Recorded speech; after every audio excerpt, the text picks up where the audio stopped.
Welcome back to Insights Now. My name is Mary Park-Durham, and I'm a research associate on the Market Insights Strategy team here at JP Morgan Asset Management. I'll be your host for this episode, and similar to last week's episode, David Kelly will be the interviewee. Going into 2023, almost everyone was predicting a recession within the next 12 months. However, what we saw was quite the opposite.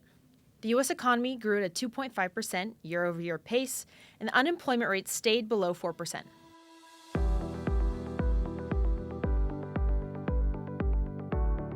This positive momentum has continued into this year, although the economy is gradually cooling. This robust economic performance has been puzzling because many of the typical recession indicators have been flashing red for a while. The U.S. had 2 consecutive quarters of negative growth in 2022, the yield curve remains inverted, and credit markets are notably tighter. Despite these warning signs, the U.S. economy has managed to stave off a recession and appears resilient to higher interest rates. This raises the question, how long can the U.S. continue to avoid a recession, and if one were to occur, what would likely trigger it? To help us dive deeper into this question, I'm excited to be interviewing the show's host, Dr. David Kelly, Chief Global Strategist for JP Morgan Asset Management. David, welcome back to the guest seat on Insights Now. Glad to be here. So for our first question, I think we should start with the basics. What is the definition of a recession, and how do we know if we're in one? Well, it's actually a little bit more complicated than people think. I think a lot of people have heard that a recession is 2 negative quarters of GDP, but that's actually not stated anywhere, and I don't think it's very accurate. So there's an organization called the National Bureau of Economic Research, which has been around for more than a century, and they get to define recessions. And they define a recession as a broad decline in economic activity, which lasts more than a few months, which is visible across the whole country, and which shows up in real retail and wholesale sales, in real consumer spending, in personal income, in industrial production, in employment as measured by the household survey, and employment as measured by the payroll survey. And so when they see this broad decline, these indicators, they say we're in a recession. And I think that's a reasonable definition. It's not very intuitive, but as an economist, it sort of makes sense. It does mean that we're in a recession, but it also means that it's quite difficult to predict one beforehand or see one immediately it's occurring. You sort of figure it out over the course of at least a few weeks and perhaps a few months that, okay, now we are in recession. Great, thank you. And David, you frequently mention that you get the soft landing or hard landing question. You often respond by saying there's always another quarter. What do you mean by this, and what sectors of the economy do you see as vulnerable right now? The way people ask me the question is, are we going to have a soft landing or are we going to have a recession? And that's not, eventually we're going to have a recession because eventually your luck runs out. And I think that's really what I mean. Every quarter that we go with the economy growing at a 2% pace roughly, with inflation fairly steady or coming down, I regard that as a soft landing. And so in a way, we've been in a soft landing for probably the best part of 2 years or longer at this stage, with the economy just moving forward. So there is always another quarter, and eventually we'll have a recession. But I will say that the things that I worry about now are not so much, okay, what are interest rates going to do to the economy, or what's the Fed's attempt to get inflation down going to do to the economy. We're sort of past that cyclical problem. There are things to worry about. I think we do worry about some parts of real estate and how that might be affecting the banking industry. I worry a little bit about perhaps the stock market getting too high and then falling sharply, which could change business sentiment. Or it could be something else entirely. I mean, if you think about the history of the 21st century so far, the things that have put us into recession or caused huge market turmoil are really things you couldn't have predicted beforehand. Things like 9/11 or Lehman Brothers pulling down the global financial system or the pandemic. So eventually we're going to get, this fate sort of stands there with a baseball bat behind his back, and eventually he's going to thump us on the head. We just don't know when. So there are things I worry about, but the thing I mostly worry about are things that we aren't thinking about that will eventually cause a recession. That makes sense. The typical recession indicators, like the yield curve and the Conference Board's leading economic index, have been flashing red for so long that we've kind of begun to ignore them. And why have these failed to correctly predict a recession? And are there new or more reliable indicators that we should be following? Well, I think both of them have got their problems. So first of all, the index of leading economic indicators, originally that was run by the government many years ago, and then they farmed it out to the conference board. The problem is it was originally built as something for a much more manufacturing intensive economy. And so as the economies become more service oriented, this focus on manufacturing, I think, is unwarranted. And there's also actually some things about the construction of this index, which I think the conference board are just getting wrong, which are leading to a negative bias to the whole thing. So yes, it's pretty much a useless indicator. Honestly, they should scrap it. But it's what people have traditionally looked to as an indicator of recession. And then the yield curve, the thing about the yield curve is a downwardly sloping yield curve used to be a very good predictor of recession. And the reason is pretty simple. Why would you have a downwardly sloping yield curve? Well, it's because people expect the Federal Reserve to cut short-term interest rates. That's the only reason why you'd buy a long-term bond with a lower yield than a short-term bond, because you thought you're going to get a capital gain when long-term interest rates come down. Why are you going to get long-term interest rates going to come down? Because we go into recession or because the Fed's cutting rates. And why would the Fed cut rates? Because we're heading for a recession. So a downwardly sloping yield curve had been a good predictor in the past. But what's happened now is the economy is not very sensitive to short-term interest rates at all. So when the Fed raises rates, it hasn't slowed the economy down.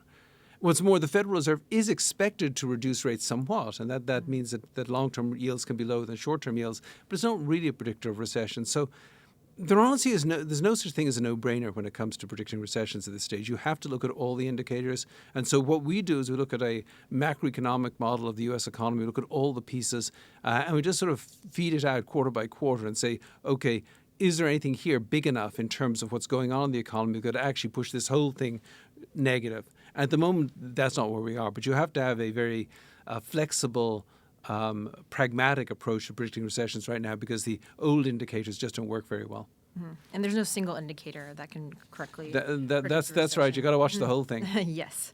The word recession is very intimidating for obvious reasons. I would say it's perhaps even more intimidating because of what you mentioned, because the past few crises, including COVID and the Great Financial Crisis, were two of the worst in U.S. economic history. So barring unforeseen events, the next recession in the U.S. likely won't be as severe. So if a recession were to materialize at some point, what kind of recession do you think it would be? And how high could the employment rate potentially go? And what would it mean for growth? Yeah. So the opening line of Anna Karenina, or the opening lines are that all happy families are happy in the same way, but all unhappy families are unhappy in a unique way. And I kind of feel like that about recessions. When you've got a growing economy, it's kind of all the same. But when you have a recession, they all seem to be caused by different things.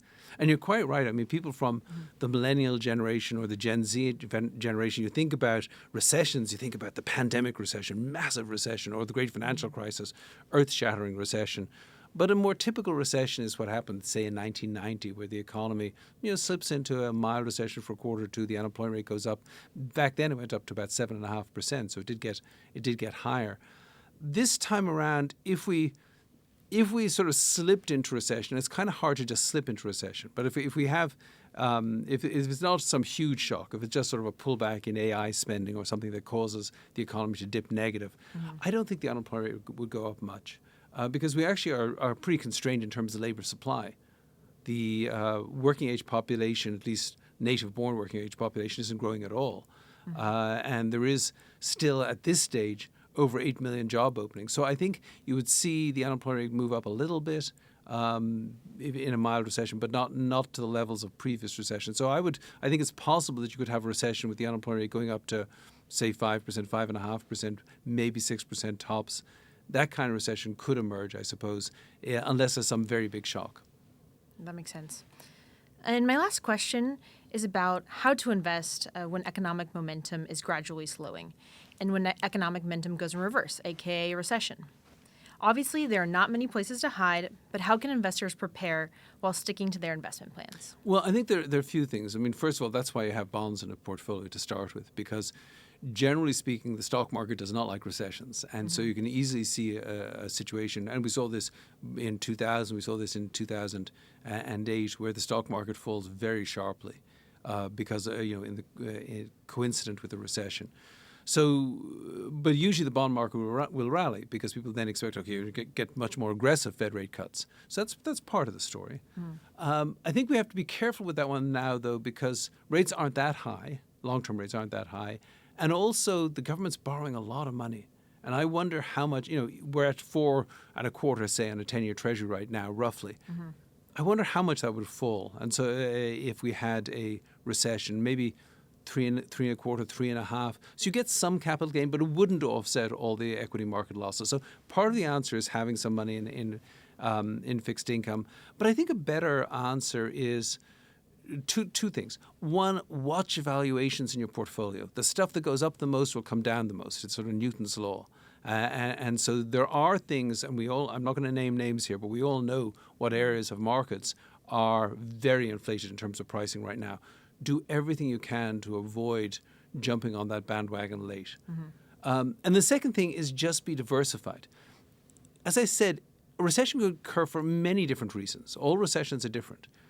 If you are hedging a portfolio, that means you are looking at a particular risk. This is the thing that I'm worried about, and this is why I'm going to buy this asset to hedge against it. But if you don't know which way where the next problem is coming from, you don't know what direction it's coming from, you really just need to be diversified. And I think that means stocks as well as bonds. It means small cap as well as large cap. It means international as well as domestic. And it means alternatives. I think a lot of people need to have a much more diversified portfolio to protect them against recessions that could come from that could be triggered by a lot of different things. So I think it's valuations and also just being very broadly diversified. It is the best way to approach this. And don't wait till the last minute also, because you don't want to do a lot of rebalancing and have to pay in short order and have to pay the tax man a lot of money. So you need to have a plan to constantly sort of get back to as much balance as possible while minimizing the tax exposure. And that's, of course, another reason to think about tax smart investing. Definitely. And active management. I think if you invest passively, you're investing in indices that are already very concentrated. Absolutely. So. I mean, that's the problem with indices. Is, they're capital weighted. And so and so all the hype and euphoria and frenzy shows up in these indices with huge weights. And we've never seen as big a weight on the top, say, 10 companies in the S&P 500 as we're seeing right now. Definitely. So I think that's all the time we have for today. David, thank you very much for sharing your insights. On our next episode, join David for a discussion on whether or not inflation can get back to 2%. Until then, check out David's Notes on the Week Ahead podcast, where every Monday he shares commentary on the latest in the markets and the economy to help you stay informed. For even more timely insights, you can follow and subscribe to David's content on LinkedIn. And to all our viewers and listeners, thank you for tuning in today, and speak with you soon.